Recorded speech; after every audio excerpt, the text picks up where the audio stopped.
Në këfjellësinë e maleve dhe pelën e trashëgimisë së natyrës shqiptare, u mbajt të enjtën konferenca përmbyllëse projektit Natur Kosovo. Në fshatin turistik Belle, i cili gjendet në veri perëndim të Deçanit, u mblodhën përfaqësues të institucioneve vendore, organizatave partnere dhe komuniteti i alpinistëve për të prezantuar arritjet e projektit. Projekti Natur Kosovo, kryeqyteti natyror dhe kulturor në Kosovë dhe zhvillimi i qëndrueshëm turistik i Via Dinarika ka zgjatur 36 muaj dhe është një iniciativë me rëndësi të madhe për zhvillimin turistik që lidh malet tona me rrjetin ndërkombëtar të Alpeve Dinarike. Kosova ka potencial të jashtëzakonshëm në turizmin e qëndrueshëm dhe fushat e gjelbra, tha ambasadori Italisë në Kosovë, Maurizio Antonini. The future of Kosovo is not somewhere else. It is here, in these mountains, in your classrooms, your innovation hubs, your startups. Italy will continue to stand by Kosovo with projects that open doors, strengthen institutions, and create opportunities. So your generation can build a prosperous and European Kosovo without feeling forced to leave. Me pasurit natyrore dhe trashëgimin kulturore po pasurohet oferta turistike, tha Ministrja në Detyrë e Industrisë, Ndërmarrësisë dhe Tregtisë Rozeta Hajdari. Kosova përshënon rritje të vazhdueshme të vizitorëve dhe qëndrimeve gjatë natës deri në vitin 2024 me një rritje shtesë në vitin 2025, veçanërisht gjatë sezonit të verës.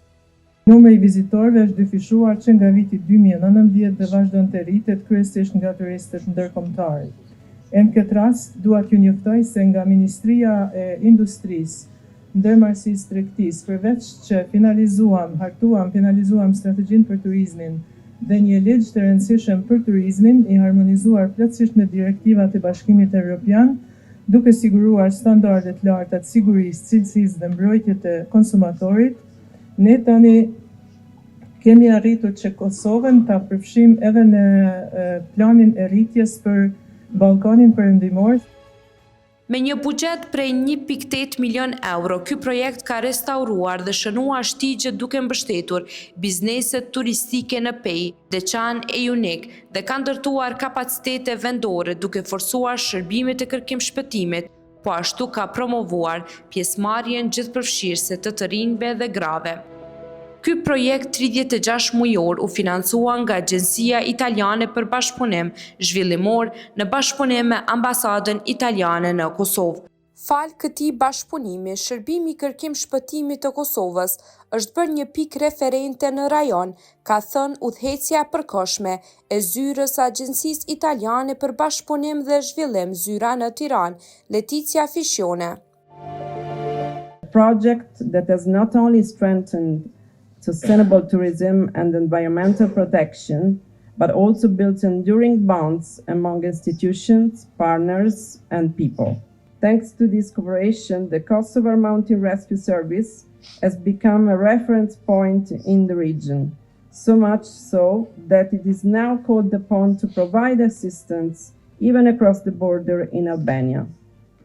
This remarkable achievement stands as one of the most tangible results of the partnership. Para 3 vjetësh, shoqata bjeshkatarisë të Kosovës nuk ishte as pjesë e Unionit të shoqatave të bjeshkatarisë. Arjanit Nikçi, i cili është presidenti i Federatës së Bjeshkatarisë dhe Ngjitjes Sportive të Kosovës, ka thënë se ky projekt ka sjellë përfitime të jashtëzakonshme.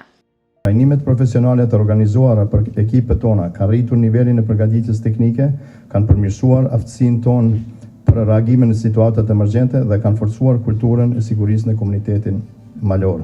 Sot, Kosova ka ekip të kërkim-shpëtimit më të përgatitur, më të profesionalizuar dhe më të afta për të mbrojtur jetën e qytetarëve dhe vizitorëve në malet tona, një rezultat që përbën një nga vlerat më të rëndësishme të këtij projekti. Sot, shërbimi për kërkim-shpëtim malor është antar me drejta të plota në shoqatën ndërkombëtare të shërbimit të kërkim-shpëtimit malor. Të pranishëm në konferencën që shënoi përmbylljen e projektit Natur Kosovo, kanë qenë edhe kryetari i Pejës dhe Junikut. Të dy ata u zotuan që prioritet do të jetë mirëmbajtja e shtegut. Duke marrë parasysh rëndësinë e tij si një port hyrëse për turistët ndërkombëtar duhet të garantoj se ky shteg do të jetë prioritet absolut për mua personalisht dhe për komunën që drejtoj.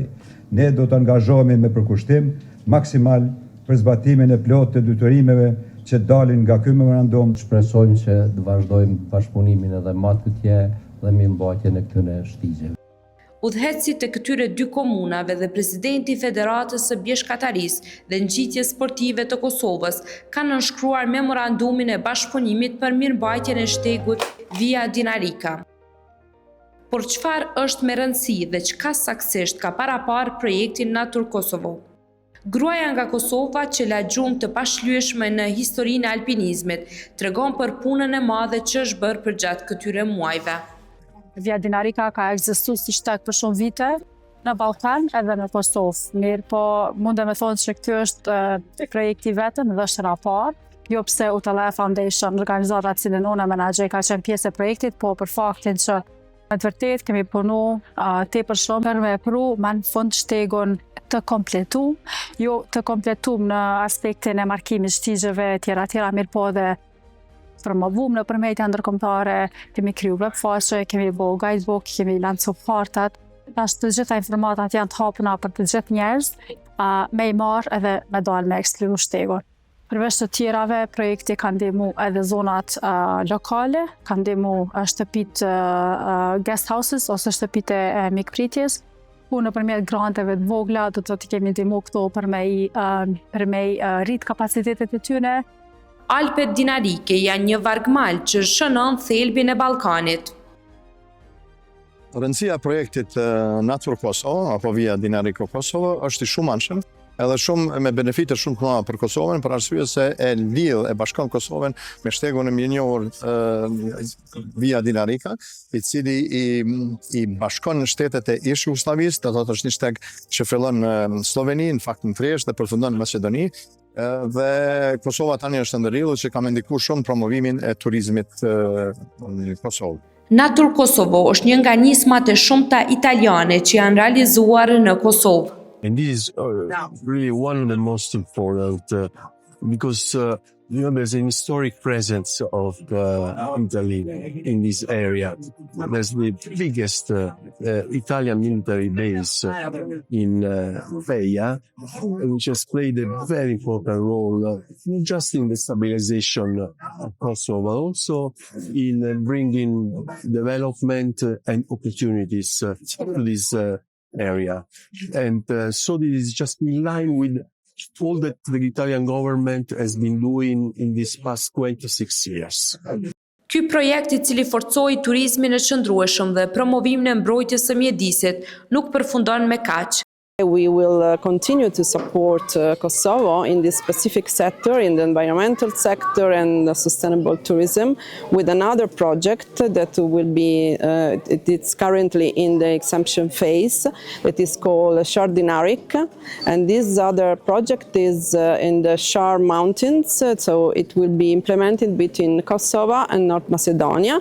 And so this is a new commitment from Italy, from the Italian Development Corporation, in supporting the development of sustainable tourism and protection of environment along the Via Dinarika and especially in Kosovo. Projekti i radhës në malit e Sharit po mirëpritet edhe nga institucionet vendore. Ministria e Industrisë tash mirëpret edhe fazën e dytë të projektit në malet e Sharit dhe ka planifikim që përmes agjencisë Kiesa ta përkrah me bashkëfinancim në përkrahjen e bizneseve që janë ndërmarrje të vogla të mesme në fushën e turizmit, ka qëllimin të përkrahë edhe konferencat që janë për promovim të turizmit. Projekti Natur Kosovo u zbatua nga organizata italiane dhe kosovare si volontari në El Mondo dhe Selim me mbështetjen teknike të Fondacionit Utalaja, Klubit Alpin Italian, trupave kombëtare italiane të shpëtimit dhe speleologjisë alpine dhe shoqatës italiane për turizmin e përgjithshëm.